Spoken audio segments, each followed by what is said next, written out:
कभी कभी एक व्यक्ति पूरी मानवता का चेहरा बदल देता है। एक विचार, एक आवाज, एक आग जो सदियों तक बुझती नहीं। ऐसे ही थे स्वामी विवेकानंद। आज हम सुनेंगे उस इंसान की कहानी जिसने हमें सिखाया, उठो, जागो और जब तक लक्ष्य न मिले मत रुको। पार्ट 1, बचपन और जिज्ञासा।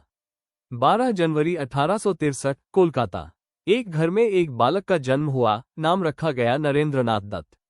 बचपन से ही उसके मन में सवाल थे, भगवान कौन है?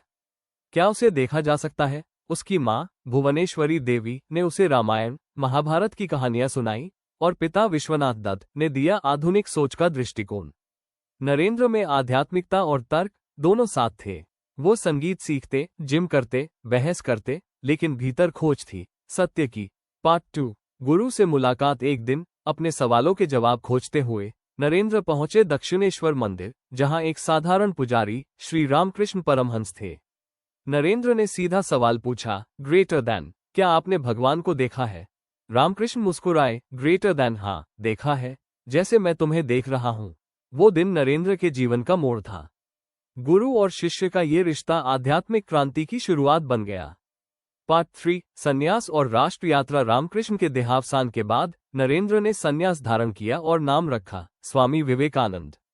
वो भारत के कोने कोने में घूमे, भूखे लोगों को देखा, असमानता देखी और महसूस किया कि असली पूजा है मानव की सेवा। उन्होंने कहा, ग्रेटर दैन, जिस गरीब की सेवा करते हो वही तुम्हारा ईश्वर है। यहीं से जन्म हुआ उनके महान मिशन का, रामकृष्ण मिशन। पृथ्वी। पार्ट 4, शिकागो भाषण। 11 सितंबर 1893, शिकागो, अमेरिका। विश्व धर्म महासभा में एक भारतीय साधु मंच पर चढ़ता है। वो झुकता है, हाथ जोड़ता है और कहता है, my greater than brothers and sisters of America. पूरा हॉल तालियों से गूंज उठा।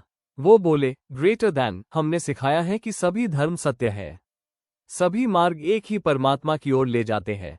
सूरज का चेहरा। पार्ट 5, भारत लौटना और राष्ट्र निर्माण। भारत लौटकर विवेकानंद ने युवाओं से कहा, ग्रेटर दैन, तुम में असीम शक्ति है, बस उसे पहचानो। उन्होंने शिक्षा, आत्मनिर्भरता, विज्ञान और अध्यात्म को जोड़ा।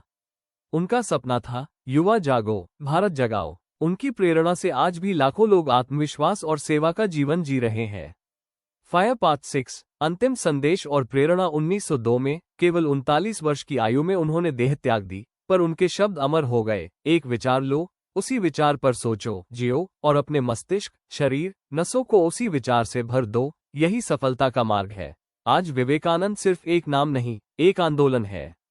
एक विचार है जो हमें याद दिलाता है कि भारत सोया नहीं है, वह जाग रहा है। अगर तुम खुद पर विश्वास करते हो तो कुछ भी असंभव नहीं। स्वामी विवेकानंद, एक युग पुरुष।